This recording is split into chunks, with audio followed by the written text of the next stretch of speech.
Good evening. My name is Gemma Lamara and I'm a member of the core group of the Scottish Laity Network. Tonight, it is my privilege to welcome you to the second evening of our Season of Creation 2023 series.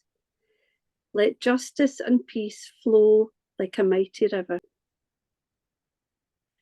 Throughout our programme, we will seek to explore ways in which we can embrace and respond to Pope Francis's message for the Day of Prayer for the Care of Creation.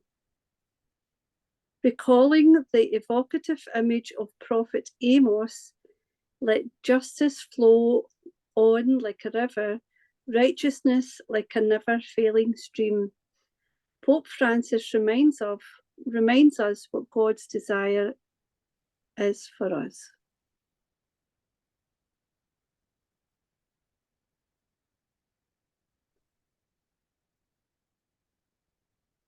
God wants justice to reign. It is as essential to our life as God's children made in his likeness, as water is essential for our physical survival. This justice must flow forth wherever it is needed, neither remaining hidden deep beneath the ground, nor vanishing like water that evaporates before it can bring sustenance.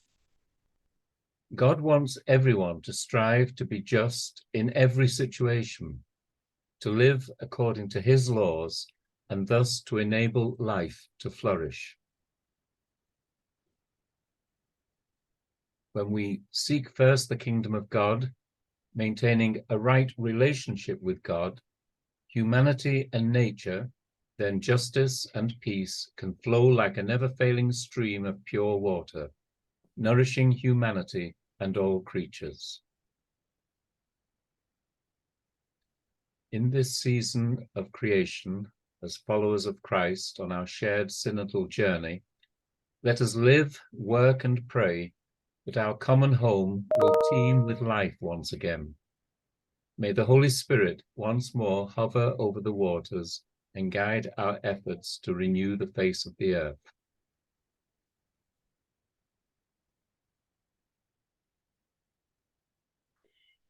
As is our tradition, let us now spend time in prayer, conscious of the cry of the poor and the cry of the earth, and our interrelatedness with all cosmic life.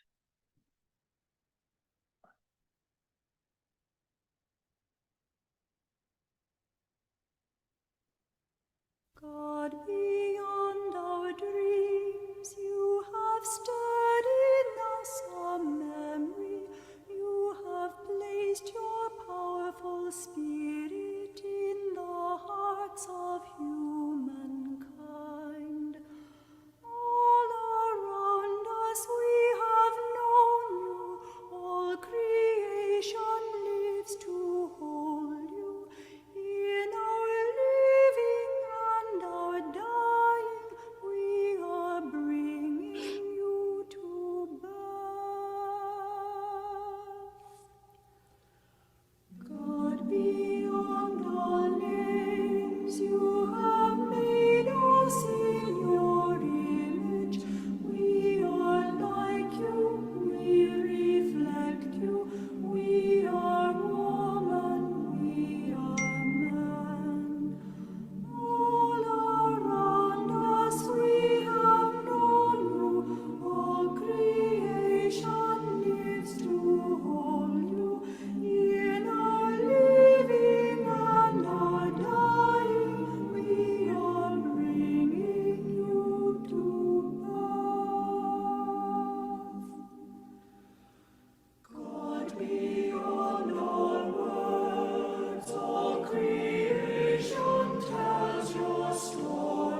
And so tonight we continue our programme by reflecting on the reality of climate and myth busting with our companion, Fr Eduardo Agosto Scarel.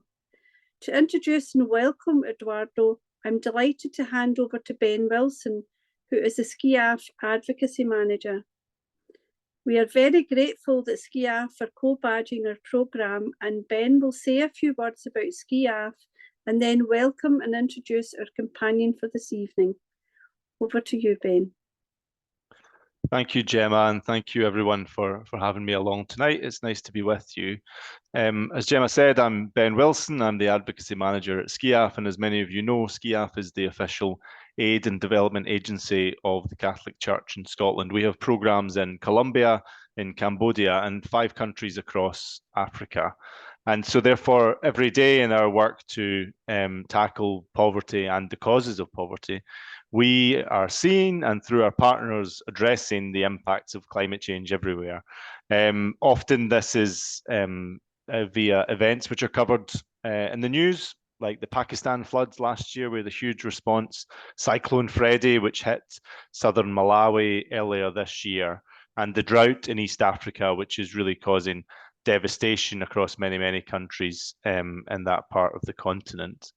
But also the effects of climate change are affecting people every day in ways that don't quite make the news. The changing weather patterns, rising sea levels, desertification, and the increasing scarcity of water. And so therefore, not only do we do at SCIAF the programmes work to help people who are suffering from these impacts unjustly, but we're also proud to campaign against the impacts of climate change. We campaigned heavily on Scotland's Climate Change Act, which was passed in 2019. And after that, we led a very successful campaign to secure support from the Scottish Government for the issue of climate-induced loss and damage, support which they made at COP26 and have followed up since at COP27 and towards COP28 in Dubai. And it's through my involvement with the COPs, the UN processes which follow climate change, that I met our companion tonight, Fr Eduardo, who I'm really pleased to introduce. So Fr Eduardo is an Italian-born Catholic priest and a Carmelite friar raised in Argentina. He has a doctorate in atmospheric science and in physics, and has a master's degree in science teacher training from the University of La Rioja in Spain. He is an expert in climate variability and change and its impact on a regional level, integral ecology, eco-theology, and science-faith relationships. He's a parish vicar in Spain, and he's also a principal advisor on advocacy for the Laudato Si Movement. In addition, he is an external expert consultant for the Dicastery for promoting integral human development at the Vatican since 2018. And he's volunteered for the executive committee of the International Carmelite NGO in New York. And he's also volunteered for the International Commission for Justice, Peace and Integrity of Creation for the Carmelite Order. So all of this experience is alongside an even longer list of academic and advisory roles across the world on this issue. And Fr Eduardo is a true expert in faith and in climate change and in the intersect between the two. I first met Fr Eduardo in Glasgow on George Square around COP26. We were in an Italian restaurant and he was sitting next to me. And I remember him quite quickly getting into the topic of, or how frustrated he was about the way that some people view the issue of climate change as simply about fossil fuels and the emissions that go into the sky and the atmosphere. But for Fr Eduardo, what he told me, I remember very vividly, was it's not just about that. It's a whole system that we need to think about. We need to think about the oceans, and we need to think about the trees, and we need to think about the soil. And we cannot view this problem as purely about one element. We need to think about the big picture. We were then together at COP27 in Egypt. Very nice to share a hotel with Fr Eduardo then and have breakfast together. And he hosted an event which I took part in at COP26 in Egypt, which brought together a range of Catholic voices working on climate. So it's with great pleasure to introduce our companion for tonight, Fr Eduardo. Over to you. Thank you.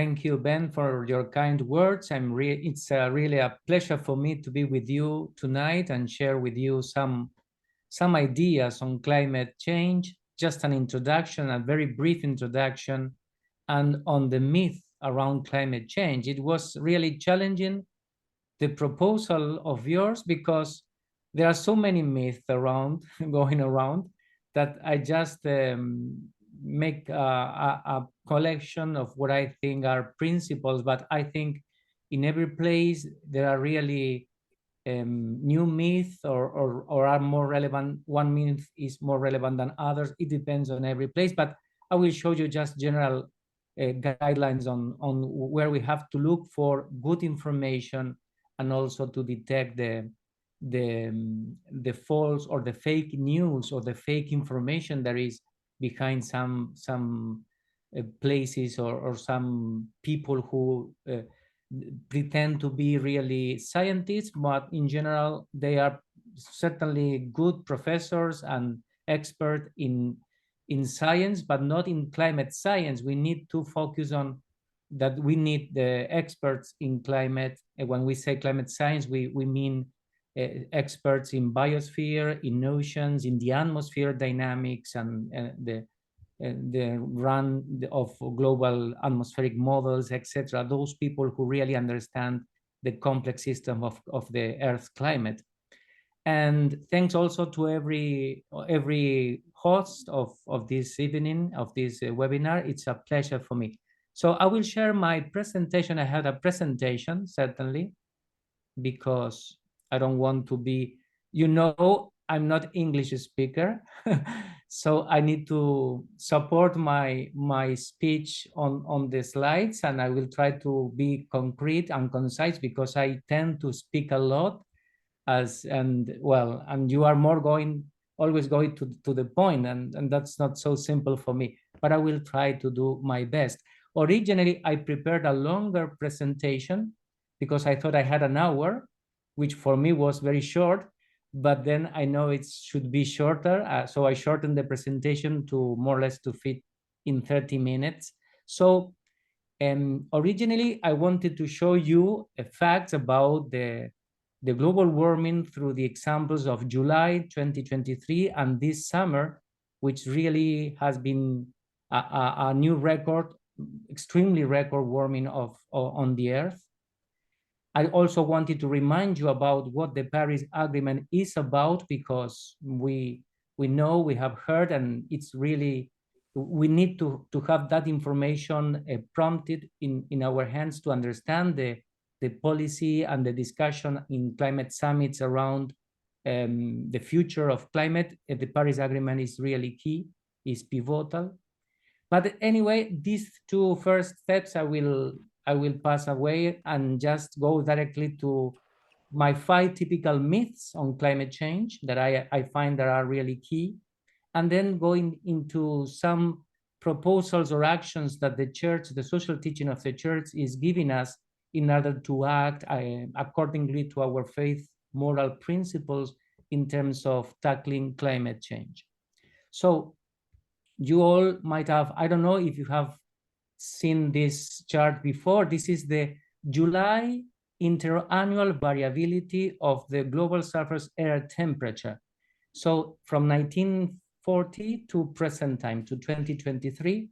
So in this series, we really see that July 2023 is off the record. It's an outlier. It's really very extremely hot. This is the global surface temperature.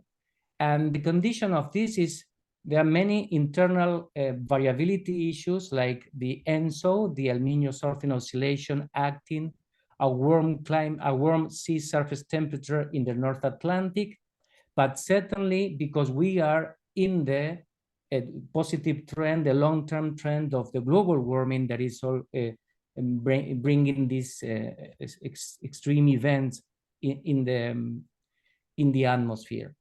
One thing that we may wonder is, well, 1 degrees Celsius, if you have heard about the Paris Agreement, in the Paris Agreement in the 2015, almost 200 countries agreed to listen to science for first time and do something to stop the climate change or to stop the temperature increase, the trend. And they admitted to allow a warming not over 2 degrees Celsius, better if it is only 1.5 degrees Celsius of warming. That is the target of the climate summits, not to allow a global warming beyond 2 degrees, and better if 1.5 degrees Celsius. And if we see this value here, this is really threatening. Certainly, it's not that we are crossing the limit, because this is just a month. When we are speaking of a global warming of 1.5 degrees Celsius as a threshold, we have to think of a long term of 20, 30 years on average.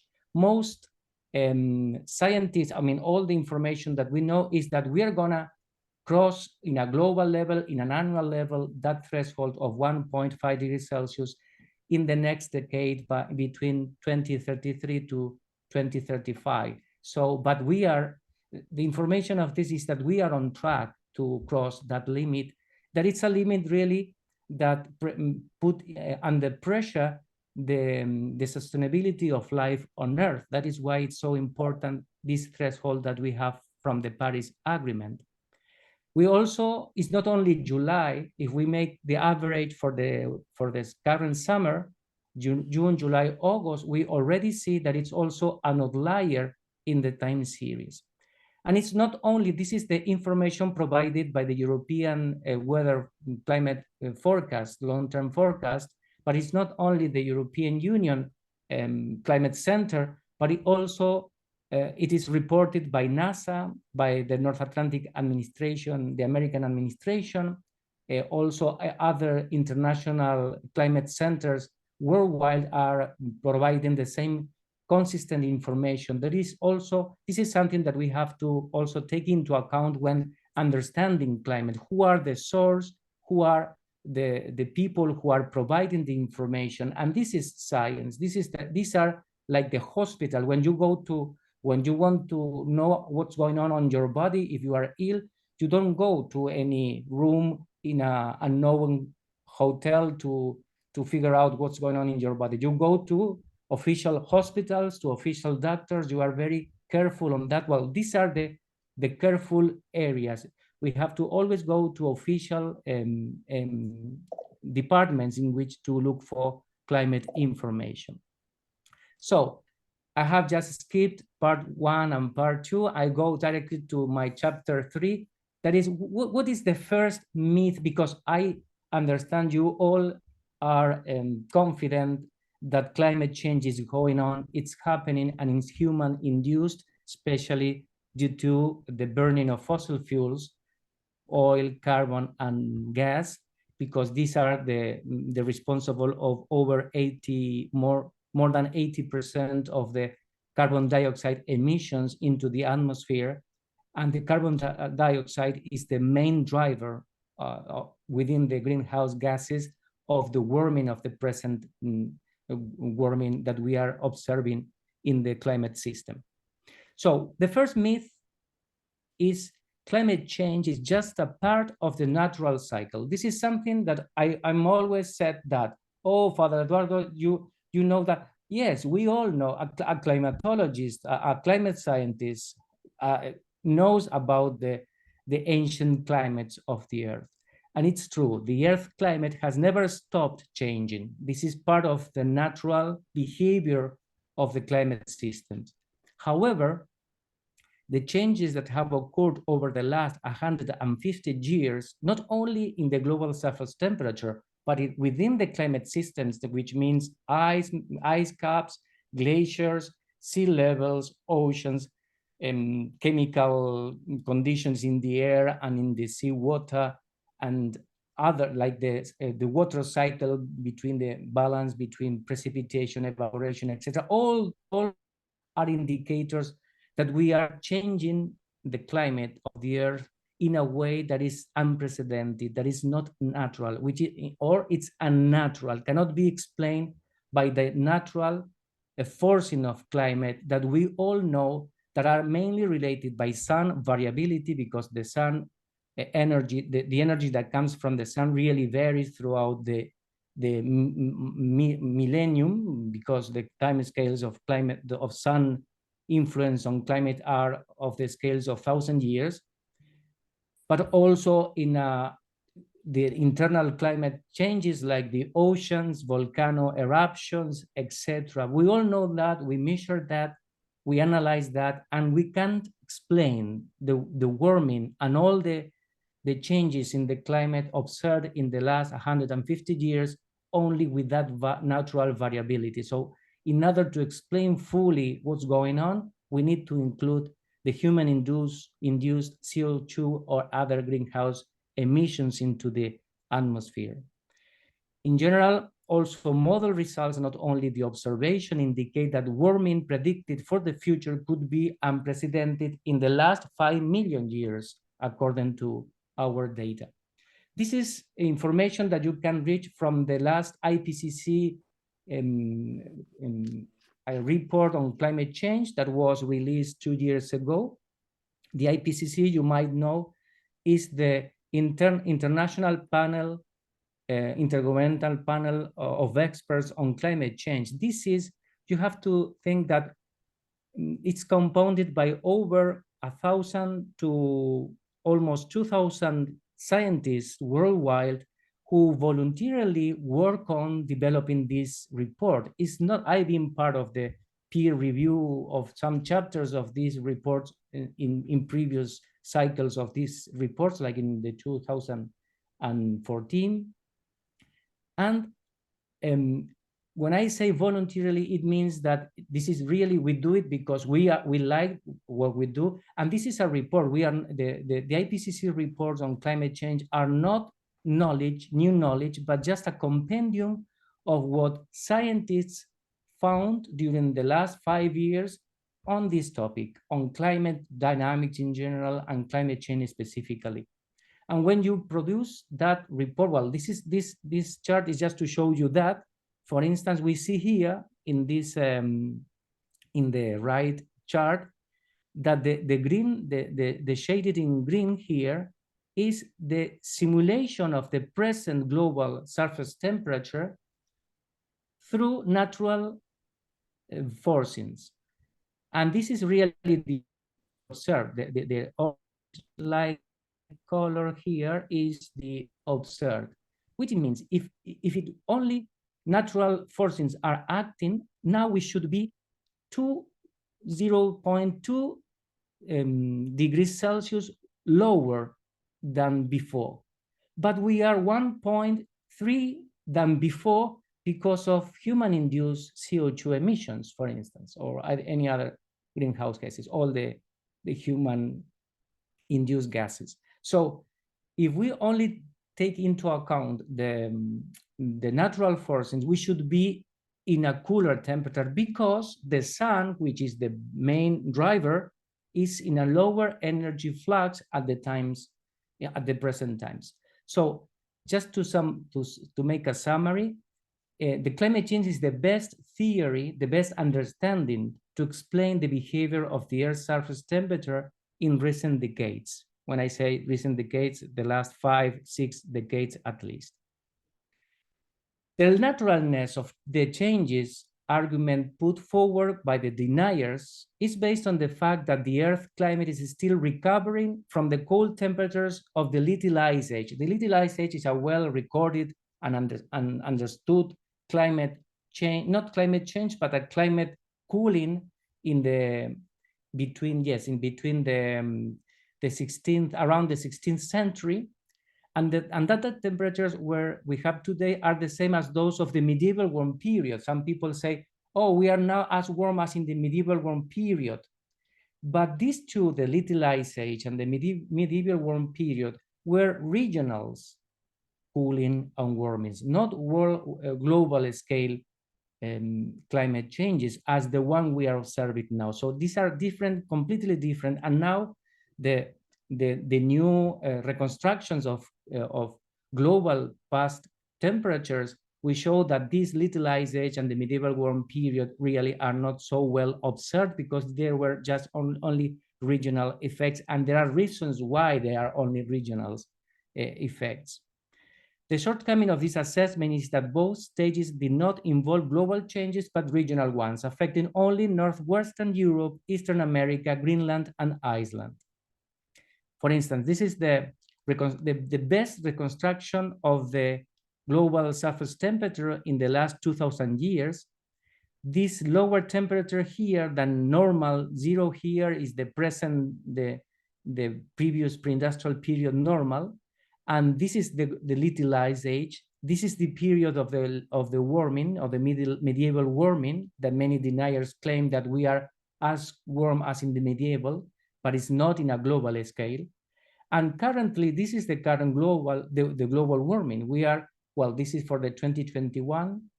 Currently now we are close to 1.3, 0.4. Let's see what happens at the end of this year. But really, we are pushing the systems towards a really warming. And you see here the carbon dioxide. The carbon dioxide throughout the last 800,000 years before to present always was below 300 parts per million, the concentration in the atmosphere.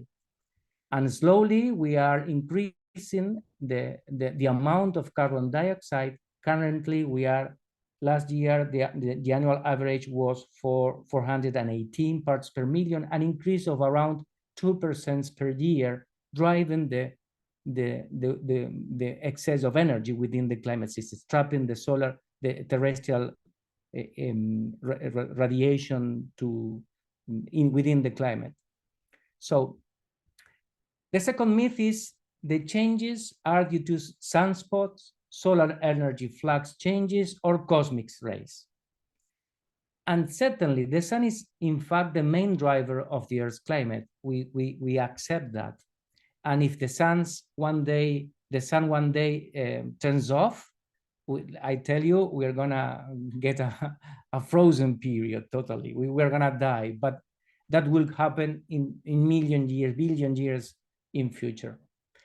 Sunspots are regions of the sun surface that harbor intense magnetic activity and can be accompanied by solar flares, and they correlate well with the solar energy flux. So if you count sunspots, we have understand the energy from the sun that is arriving to the climate system.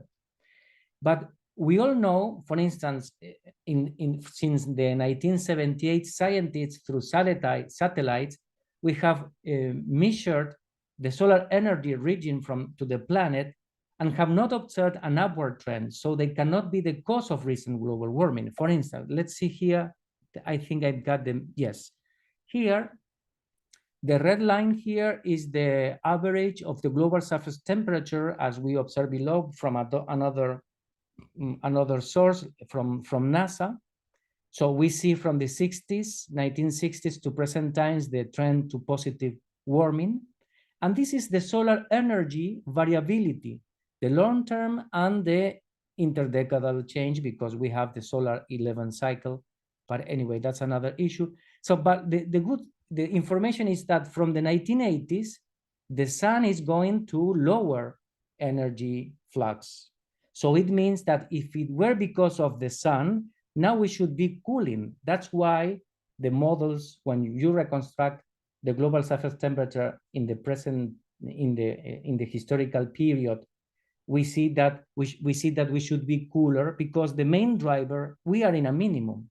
So it means even worse, if the sun would be, or if the sun were in a maximum as used to be in the past, the warming because of human-induced warming should be worse, would be worse than what we are observing now. We are really gifted by the sun, that the sun is really in a minimum.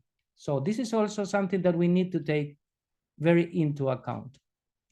And the issue with cosmic rays is more complex to explain. Let's see if I read. Cosmic rays are a high energy radiation originating outside the solar systems, perhaps from the distant galaxies. It has sometimes been suggested, some theories within the climatologists, that these rays could be one of the reasons why clouds are elaborated, made. so that if the number of rays reaching the Earth were reduced, the number of clouds would decrease, which would cause less sunlight to be reflected in the space, and as a consequence, the planet would warm up. However, this theory has two pitfalls, at least, or yes, it's not proved totally. But if the hypotheses were correct, cosmic rays should cool the planet like the sun because they are anti-correlated. But the opposite is happening. The planet, in fact, because cosmic rays are really increasing, so we should have more clouds, a lower temperature, but the observation is the opposite. So it's not the cosmic rays either.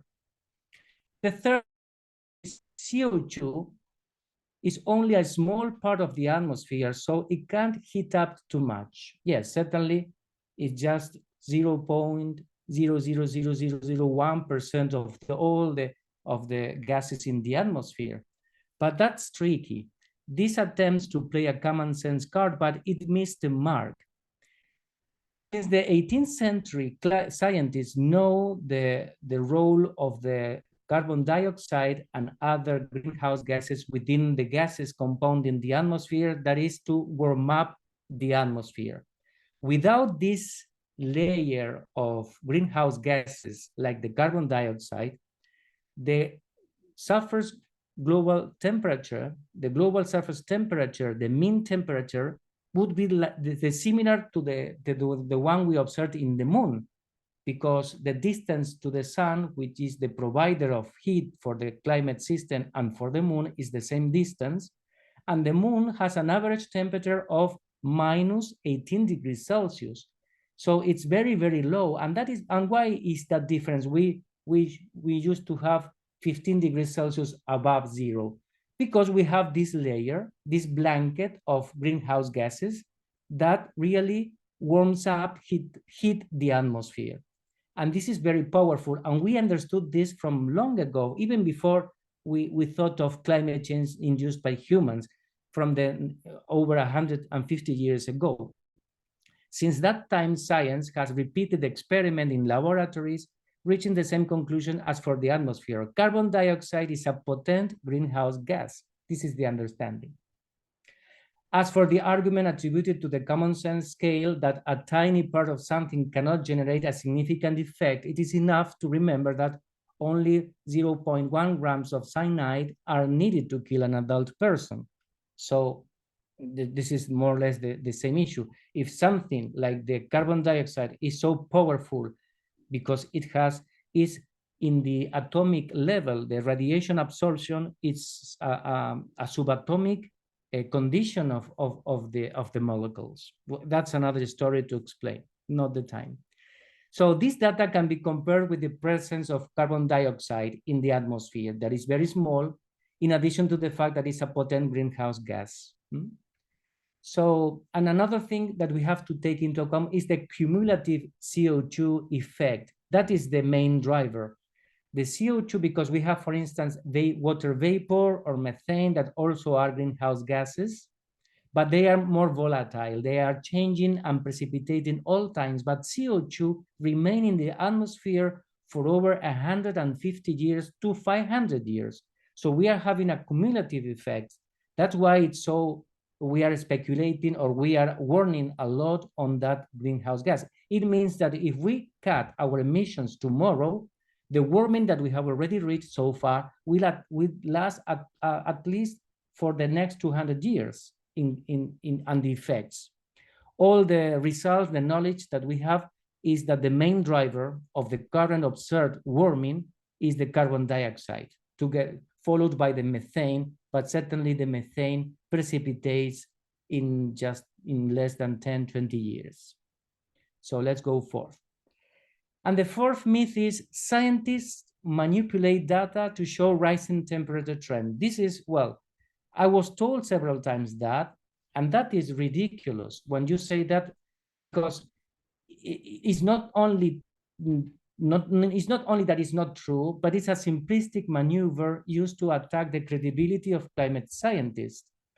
For such a conspiracy to be possible, thousands of scientists, climate scientists, not engineering or physics, etc., from more than 100 countries would have to agree to lie about the data obtained, because data are public and everyone can access to them and reanalyze and analyze, make your own calculus, etc. This is something. This is the way the scientists, the science community work with all the information and the data available and you conform different groups to work together.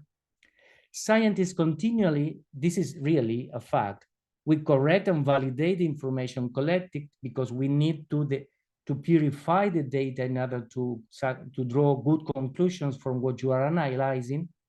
For example, a man-hour tax is the correction of historical temperature records, but that correction, it doesn't mean that you are manipulating to be a bias on warming, but because you need to have really observing the behavior of the climate systems. For instance, this is because mainly the measurement systems change throughout the years that introduce homogeneities within the time series. This is very common, for instance, when you look for historical sea surface temperature records, or even long-term records of air temperature within inland, in which a big city then was built, and this is also changing the time series with the spurious warming. That is not the spurious, this is real, but we know that it's because of the urban heat island effect and not because of any other effect.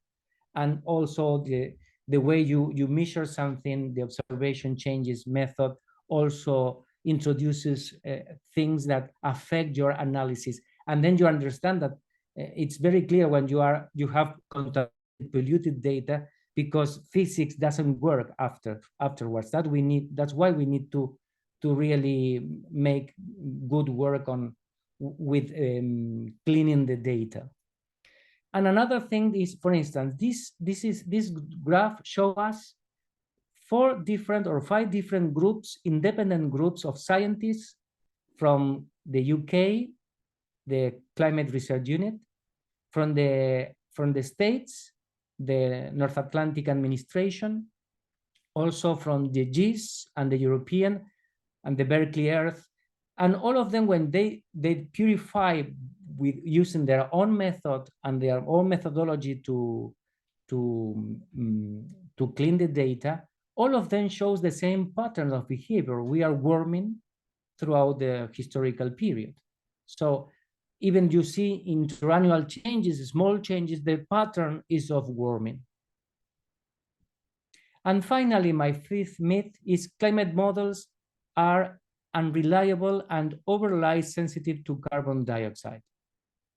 This statement is incorrect and demonstrates a poor understanding of how models work and underestimates the extent of climate change.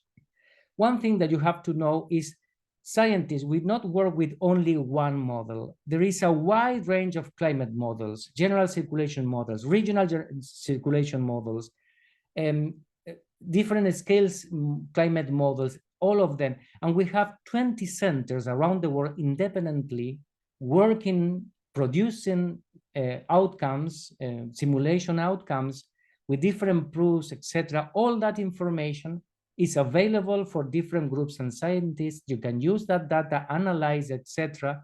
So more or less, you may have about 100 or 200 different experimental simulation of the historical and the future projections of climate on the Earth. So there is a lot of information.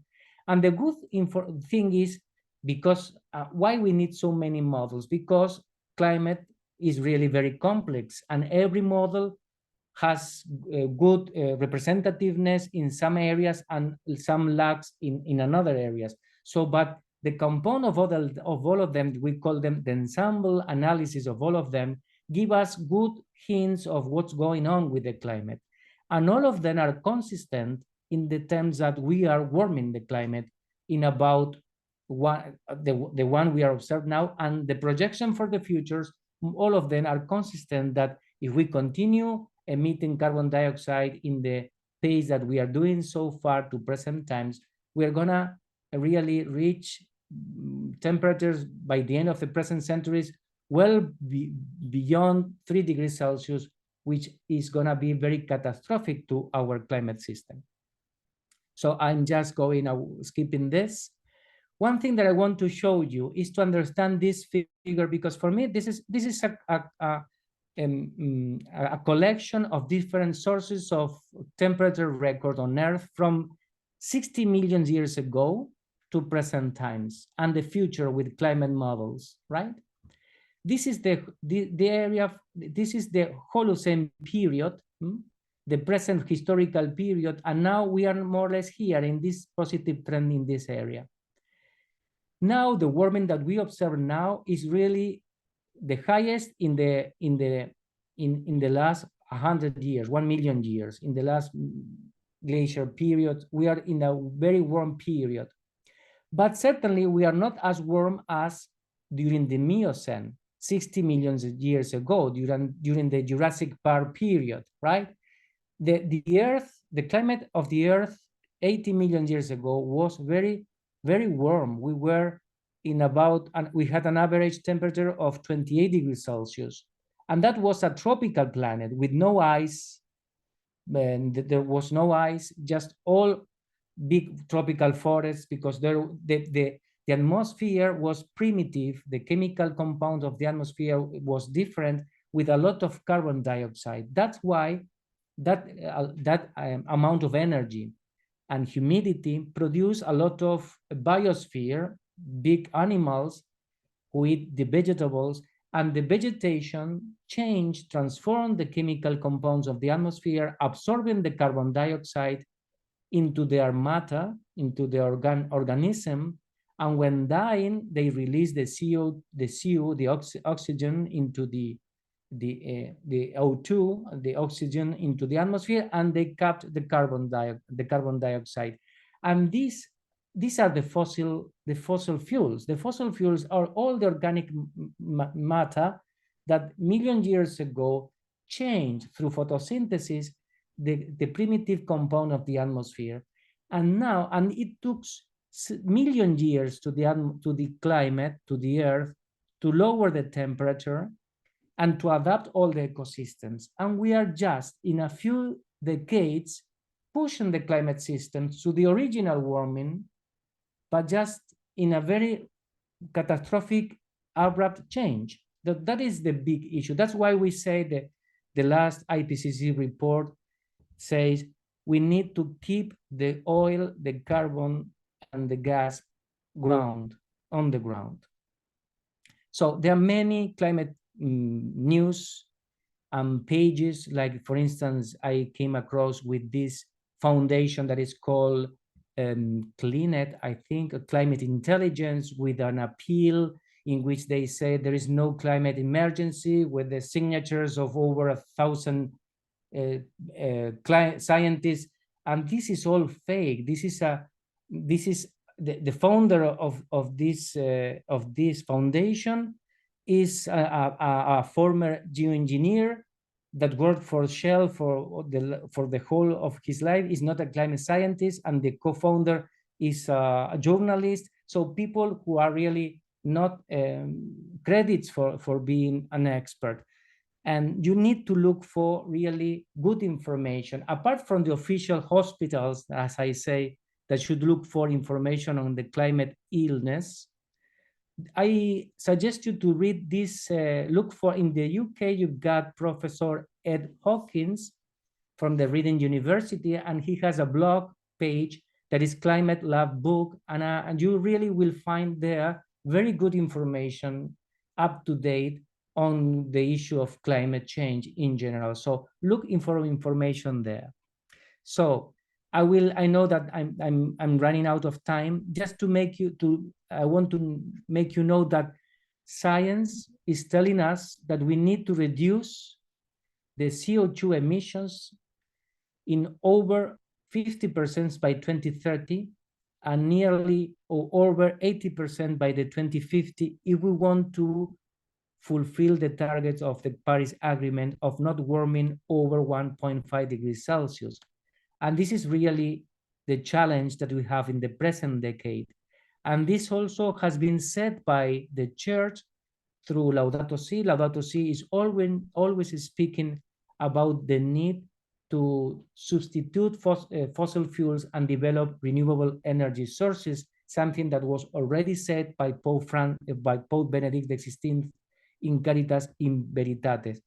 And just to let me read, and with this I will finish, the last message of Pope Francis on the 1st of September. He says that the world leaders who will gather for the COP28 summit in Dubai from November the 30th to the December the 12th next must listen to science and institute a rapid and equitable transition to end the era of fossil fuels.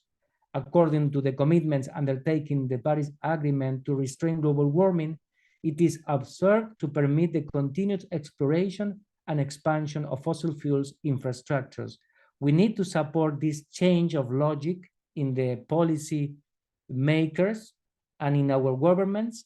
So that's why the Laudato Si movement, for instance, is holding different initiatives like the fossil fuels divestment or the support of a faith, a moral call to our government to develop a fossil fuels non-proliferation treaty.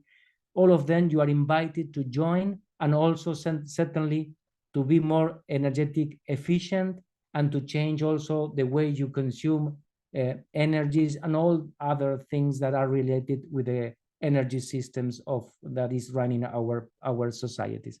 Thank you. Just I will stop here to share with you any doubts and questions that may arise in the audience. Thank you. Sorry for being so long. Not at all. Well, thank you very much for sharing with us and giving us so much to think about. I'm going to turn now to the chat, where there are already a number of questions appearing.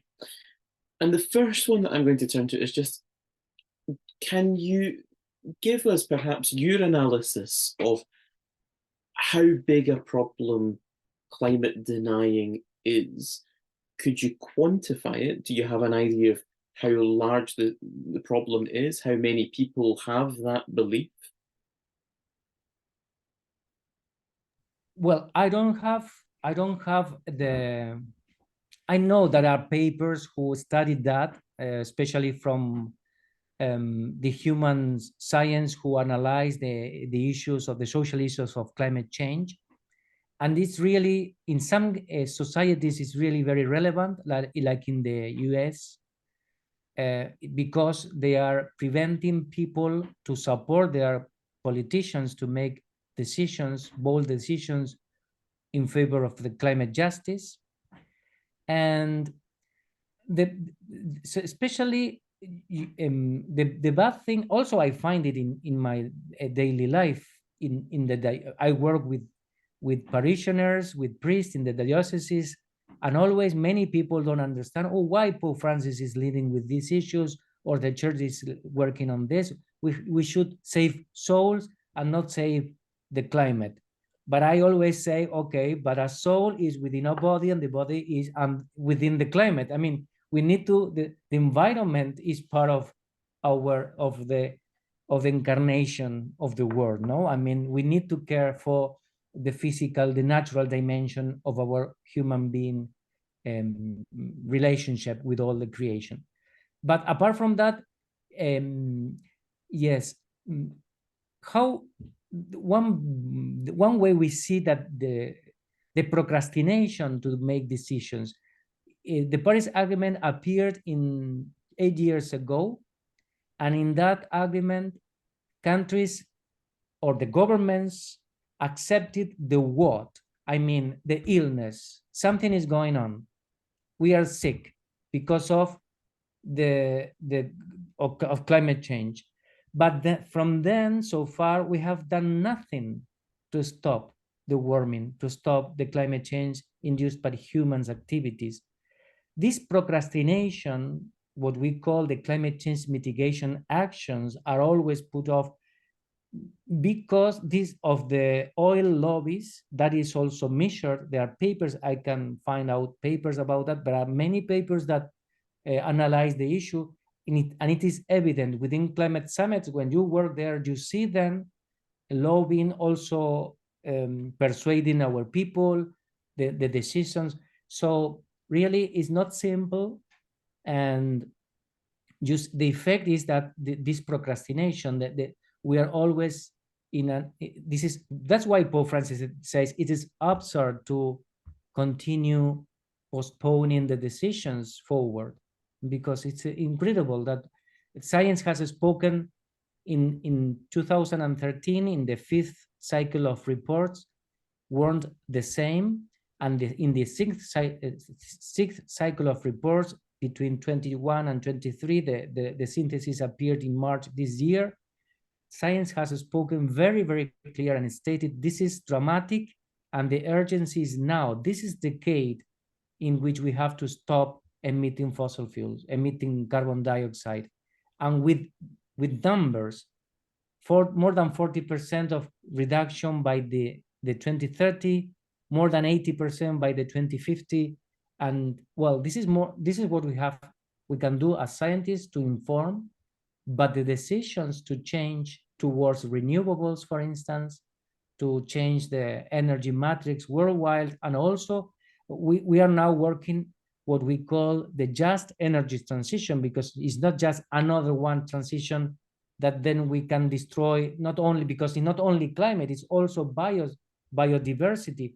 The other challenge that we have on our Earth, we have two planetary boundaries that we are crossing, and that are putting into risk the sustainability of life on Earth. One is climate, and the other is biodiversity loss. And on biodiversity loss, we are really in red lights. And for instance, if the transition towards renewables means, for instance, this is something that is being discussed, let's go and run into electric cars, then electric cars are going to produce another hole in biodiversity that is already red there. So we need to change completely the lifestyles, but also the production and consumption patterns that are guiding our countries in many profound ways. The good news is that there are many people, especially those who are experts on energies, expert on economy, etc., that have developed the understanding on how to develop the growth or that transition towards sustainability, because we live in a throwaway culture, in an overconsumption culture that is not sustainable in the long term for the finite planet in which we live, not only because of resources or goods of the earth, but also because of the changes in as climate change and the biodiversity deterioration that we are provoking because of our externalities. Friends, please do continue to share your questions in the chat.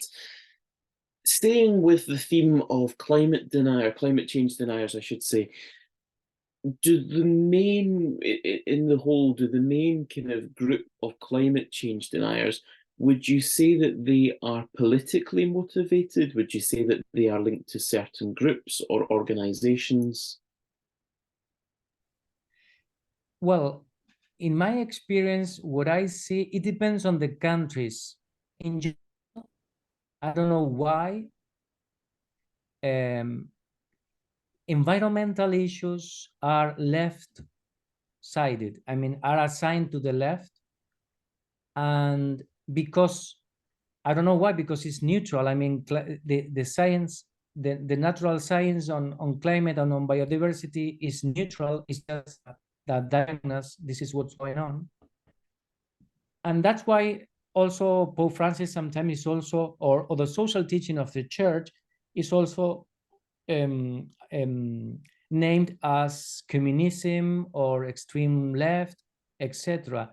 And we are not against development, we are not against economy, but we are really in favor of the common good, the human integral development, the sustainability of, we think of the good of the earth. I invite you to understand the scope of the social teaching of the church, to read Caritas in Veritate, Laudato Si, and Fratelli Tutti. These three encyclicals are really Caritas in Veritate points to the energy issue and the economy issue, the importance of the growth.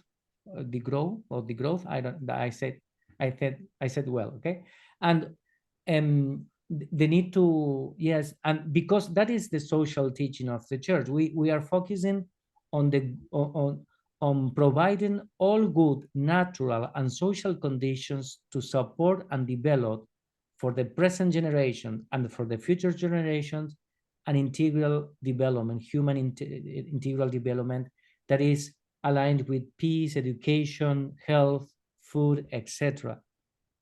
But certainly, in general, we see that right-oriented people, they tend to be deniers or accept whatever information that comes from that skeptical area of the information, not the knowledge, because that is not knowledge, it's just fake information. And because I think that in general, there are created interests that may be related with business, because the oil companies and the coal companies are really very profitable worldwide, even for the communities. When you invest money and you go to your bursar, they tell you, okay, invest the money always in those. So we need also to judge ourselves about that. I recommend you to read also a new book that published the the Pontifical Academy of Social Sciences from the Vatican, Bona Mensura, on the good options for bursars, Catholic bursars for institutions and people, and there you can see in what companies we can morally work properly and invest our money really. And the issue of climate change also appears in that discussion. I don't know if I'm more or less clear with the questions, but I think it's more or less to that point. No, that's helpful. Thank you.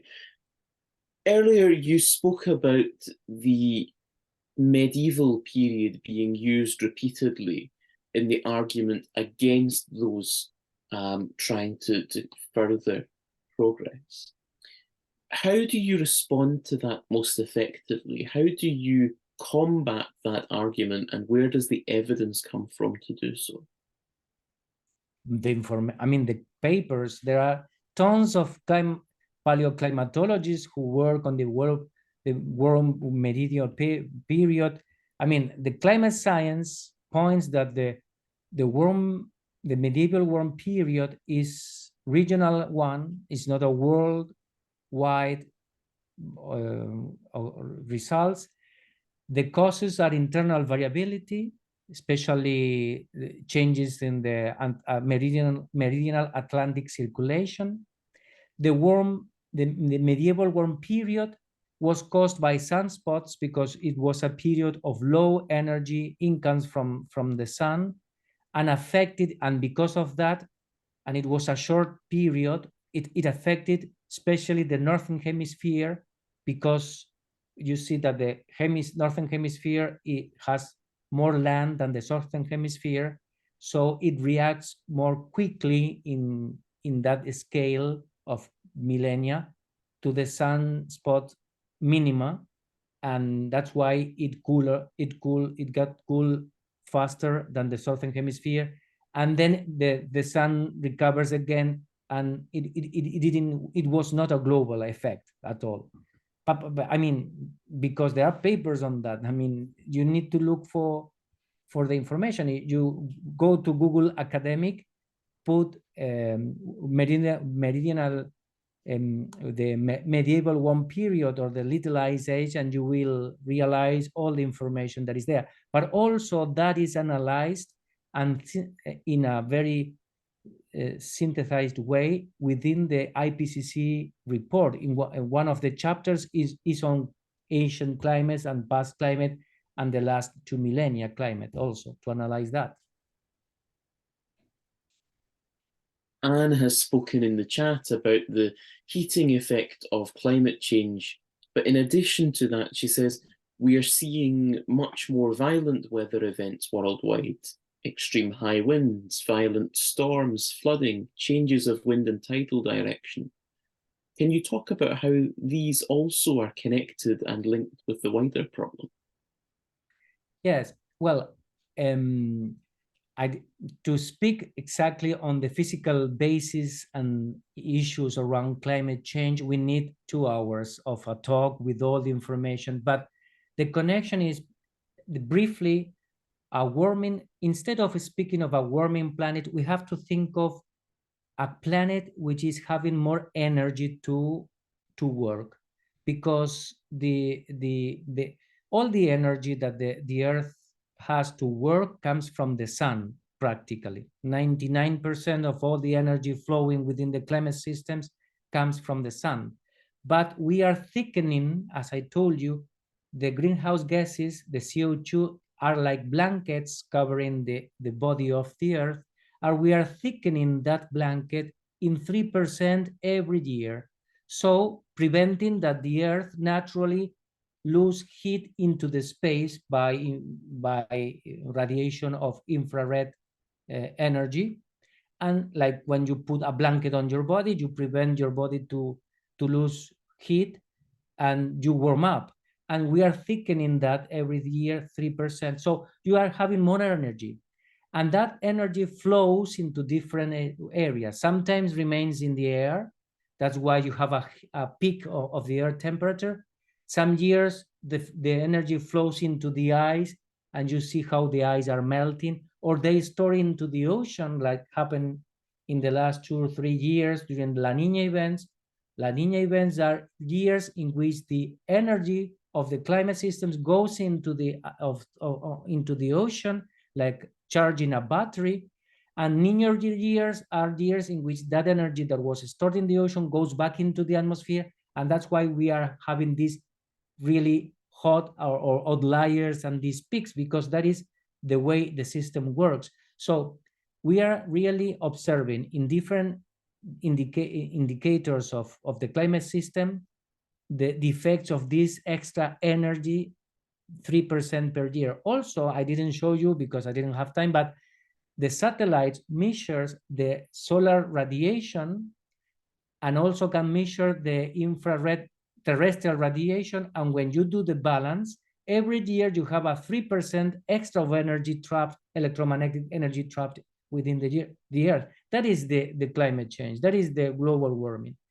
And one effect is, if you have a climate with more energy, one is that you have more evaporation, you have more atmosphere content in the atmosphere, which is a gas, and more gas with the same atmospheric dynamics pattern, like a cyclone or I don't know, a middle latitude cyclone. You have more humidity, and then you have more precipitation with the same climate dynamics, because there was a humidity change, increase, etc. Also, we are having the melting of the poles that also changes the activity of the jet streams, provoking stronger winds, heavier thunderstorms, etc., etc. Also, the oceans are warming up, and in tropical or subtropical areas, warmer oceans, like in the Mediterranean area, you can have heavier thunderstorm or cyclone. You have deeper cyclones because of the source of energy coming from beneath, from the sea. So there are different indicators, and another big indicators of this change is the glacier melting. There are many glaciers that already have disappeared in several areas. Consistently, they are disappearing more quickly in higher altitudes, because the warming in the middle troposphere is higher than in the surface. That is why in many tropical, or in the Alps, for instance, the glaciers are disappearing quicker than in any other places on surface. And sea level rise is another indicator. Sea level is rising in many areas. The islands in the Pacific area were the first to suffer the sea level rise from the 1990s, and that's why they were the first to claim at the UN to do something on climate change.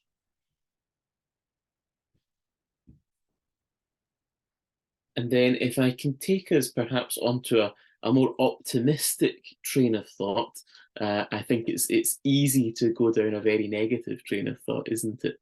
But on a slightly more optimistic side, where is the hope coming from in terms of positively addressing these challenges? The hope comes from from the goodwill of human beings. I believe that we have two gifts from God, which is love and intelligence. Love makes us compassionate from of the suffering of the others. Many people are suffering now, the consequences, and also motivates me to act and differently. And intelligence, we have a lot of tools we are developing. There are many people developing tools to guarantee that the transition is just, fair, and quick as we need. But we need the decision, the political decision at the climate summits and in other summits, especially to control or just to change the direction of the ship.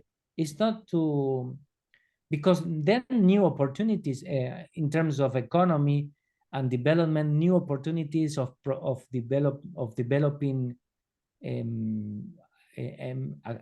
business, etc., will appear in the future with new renewables, with any other with other ways of consuming and producing, etc.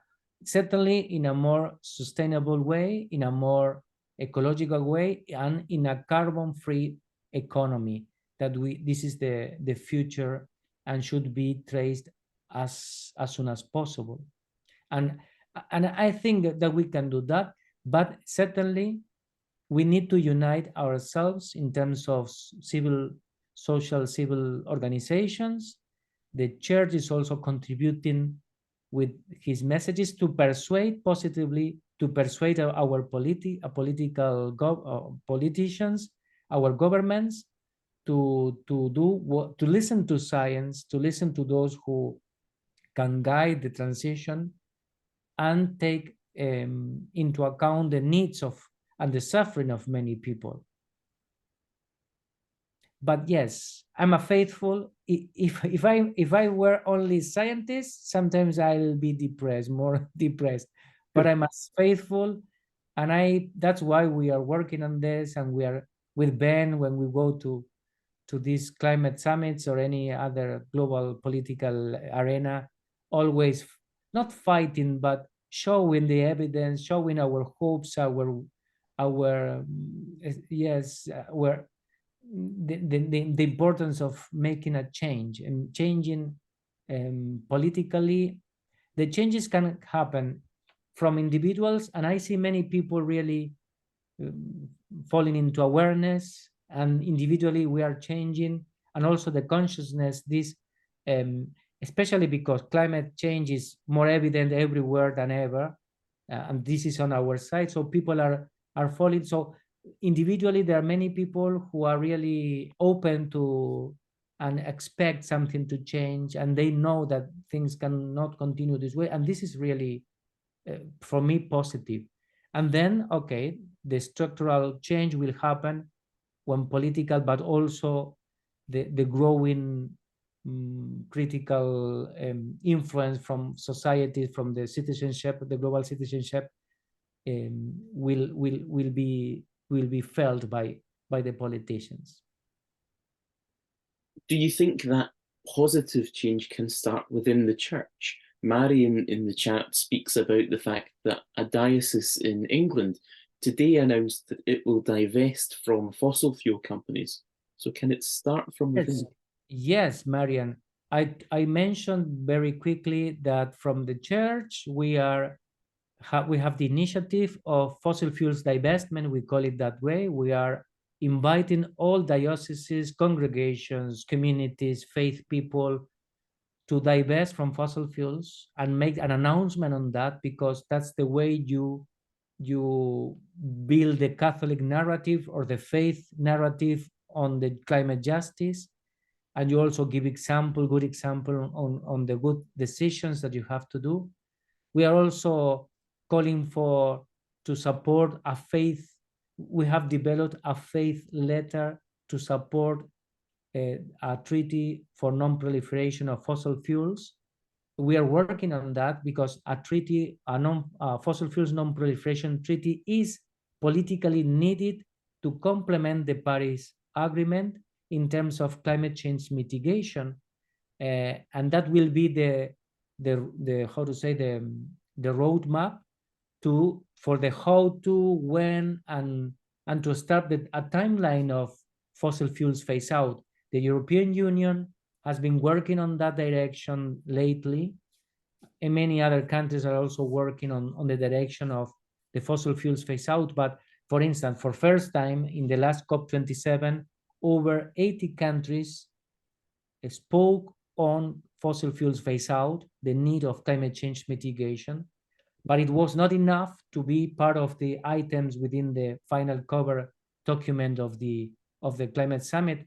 But this year, I think it's going to happen, especially because all the work that has been done before around the issue. Through that fossil fuel phase out, that Pope Francis is constantly saying when he speaks of the care for creation, through a fossil fuels non-proliferation treaty or any other international binding tool that can help countries to change the direction of the energy business towards renewables. And I think this year that can happen. We are really in a different context, especially critical, but also because of the work done before under the bridge. We've been working, many people are working around this. The church is really leading this. I don't know if you have heard that Pope Francis will be launching Laudato Si Part 2 on October the 4th, an apostolic exhortation. This issue will be up there.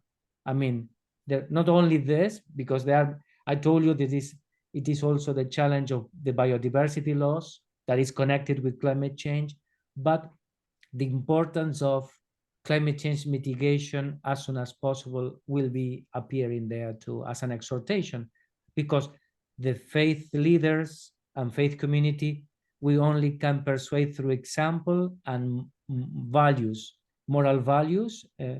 We are not politicians, but certainly we can claim for our rights. That's why they represent us as also in these spaces of the UN, for instance. Perhaps just time for one more. If I can put to you a scenario. In the chat, it says, at a recent meeting I was at, I spoke to a young priest who was also a chaplain in schools. I mentioned climate change, and he immediately dismissed it as a fad and said young people were involved in climate change movements because they were just part of the Greta. How do we deal with this dismissive attitude from some, and especially from those within the church? I will invite that person to read Laudato Si, to read Caritas in Veritate, and to learn more on the care for creation. I mean, this is a moral issue. Climate change is a common good. I mean, the common good is, tell that person, read further about the common good. Common good is not the how to say, the commodities. Sometimes in Spanish or in Italian we can confuse the terms. It's not the socialism. Common good is a moral category in which we should understand, because it has to do with the relationship between human beings, creation, and God.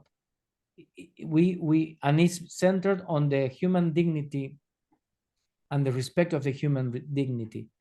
And the church, because of the word of God through Genesis and Jesus, we understand that the creation, the garden in which we are placed by God to cultivate and till it, that means you are put by God in this earth, in this environment, to look after the planet, to look after the conditions, and cultivate means to guarantee the conditions for your human development, for your human flourishment.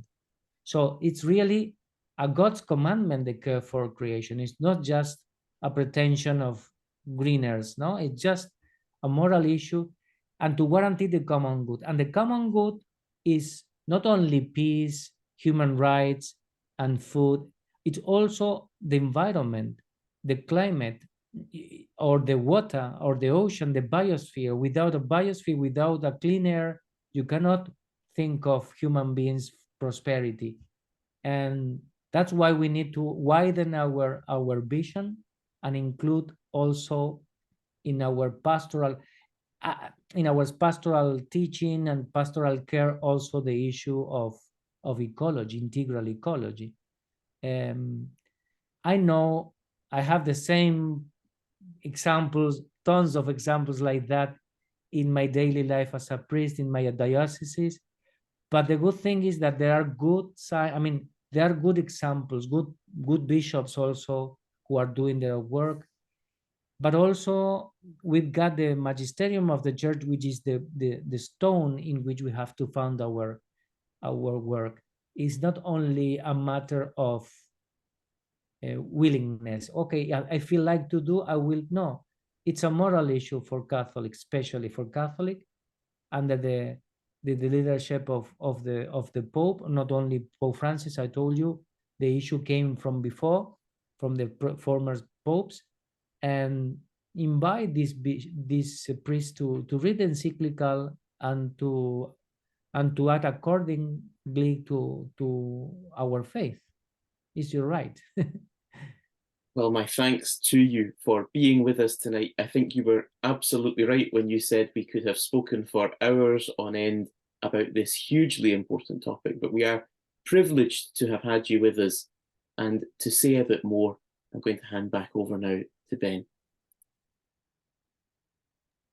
Thank you very much, Father Eduardo. That was absolutely fantastic. I mean, I think the extent of your knowledge, which you've shared with us all tonight, is so vast and so well articulated that I'm really grateful. I remember when Rab approached me, when was it, a couple of months ago maybe, to ask if I had anyone in mind for a speaker for tonight, and I sort of scratched my head and was thinking, what would be better? You know, does he want someone who's a scientist who's really good on the science, or does he want someone who's maybe, you know, a priest or taking holy orders? And then I thought Father Eduardo is both, and that combination has made for such a fruitful contribution tonight. I think what I'm taking away from it is, and well, maybe just building on that last point actually about the young priest who sort of dismissed it offhand, and yet what you've shown tonight, I think, is much more Christ-like. You know, you have used your ministry and the tools of science to really understand in great detail God's creation, the unfolding of God's creation in tandem with the development of human society. And then the next step is to use that evidence, which you've presented so articulately, in tandem with the sacred scriptures and ancient wisdom to understand what we need to do next to respond to the signs of the times. And I think, yeah, like you, I'm very excited in Laudato Si 2.0, or whatever you want to call it, and hope that that contribution will be well informed, as I'm sure it will be. And that's thanks to people like yourself and the science that you study, but also politically astute, as again, I'm sure it will be. And hopefully it can give us all hope tonight to have a big impact on COP28 in Dubai, just as the first Laudato Si, the encyclical letter, had such a big impact on the signing of the Paris Agreement. And I hope that we can all take hope from looking forward to that contribution. So I would just end and say thank you, and also that we would like to conclude with a prayer for yourself, to thank you and to pray for you for all that you do. Loving God, we thank you for the insight, wisdom, and passion of Eduardo. We thank you for what he shared with us this evening. We ask that you anoint him anew, such that his life and ministry may continue to be empowered by your Spirit. Amen.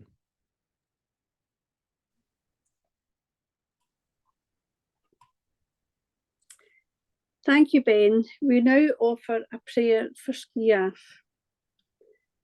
Creator Spirit, We thank you for the witness of Skiaf. We pray that your Spirit will continue to empower them as working with the poor, they enable them to lift themselves out of poverty.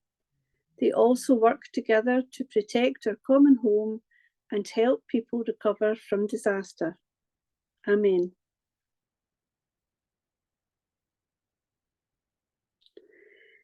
We now close the formal part of our evening by praying the 2023 Season of Creation prayer.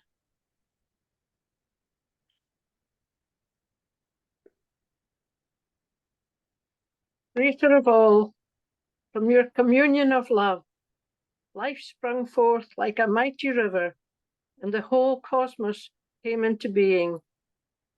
On this earth of overflowing love, the Word was made flesh and went forth with the life-giving waters, proclaiming peace and justice for all creation.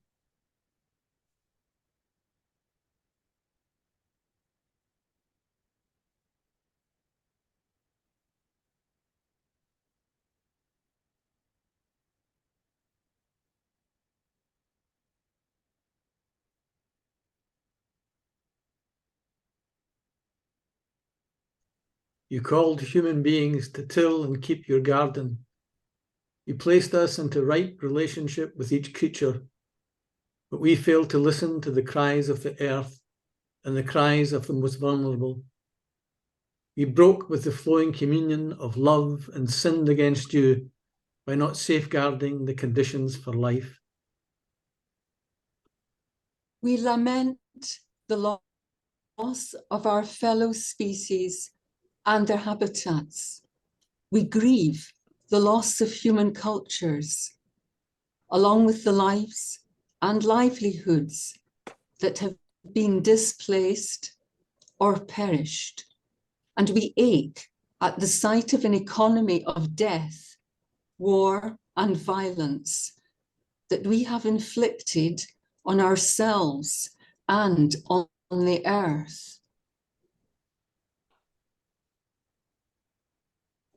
Open our ears to your creative, reconciling and sustaining word that calls to us through the book of Scripture and the book of creation. Bless us once again with your life-giving waters, so that the Creator Spirit may let justice and peace flow into our hearts and overflow into all creation.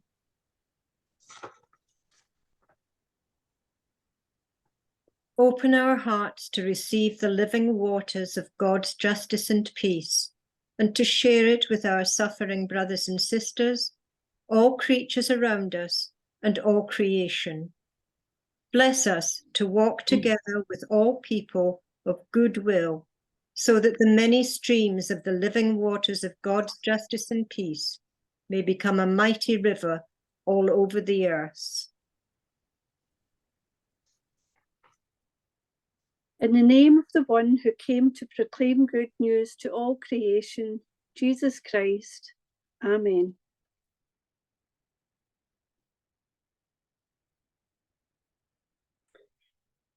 Thanks to Eduardo and Ben, and to all of you who have joined us tonight. We hope you will be with us during the next two sessions. Thursday, the 21st of September, we welcome as our companion, Val King. Thursday, the 28th of September, we welcome as our companion, Neil Douglas Klotz. To those who are leaving the meeting at this point, good night. God bless, and we invite you to log off. For those who wish to stay on and join a breakout room, please stay connected, and in a few minutes we will generate the breakout room.